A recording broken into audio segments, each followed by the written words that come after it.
آسیب دیدگان ولسوالی امام صاحب کندز خواهان غرامت از حکومت هستند. اینجا ساحات گنبد، جوی بیگم و قرغز ولسوالی امام صاحب کندز است. این مناطق از مدت 3 سال به این سو در زیر حاکمیت مخالفان مسلح حکومت قرار داشتند، اما یک هفته قبل نیروهای دولتی این ساحات را از وجود مخالفان مسلح حکومت تصفیه کردند. در ساحات یاد شده خانه‌های ویران، دیوال‌های چپه شده و درختان افسیده به نظر می‌رسند که در اثر جنگ تخریب شدن و علاوه بر آن زمین‌های زراعتی مردم نیز به جنگل مبادل شده است. زورم نرسیږي چې موږ یو کور ونیسو یو هغه ورته ورکو کرا باندې کینو این دغه څه چاره وکړو موږ دولت نه دا خواهش لرو چې موږ سره همدردي کومک وکړي. اینا میاد ما مردم خانه ما مردم خراب کرد، ما این خانه رو سر چی جور کنیم؟ شما مردم برادر خرج بکنید، ما مردم خراب کرد، تباه کرد، طفلکای ما خوار شد، مردکاری نیست، کار نیست.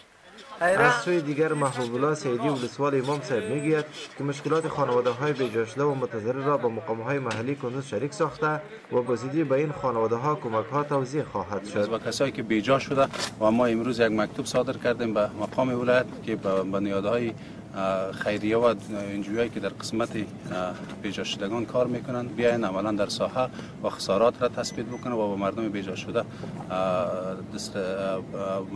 موادهای اولیه و کمک‌های اولیه را برشان برسانند. ولسوالی امام صاحب در قسمت شمال شهر کندز قرار داشته و یکی از ولسوالی های کلان و پرنفوذ این ولایت شمرده می شود و علاوه بر آن این ولسوالی با کشور تاجیکستان نیز سرحد دارد و سرحدات ولسوالی یاد شده کاملا از جنگلات طبیعی پوشانیده شده است.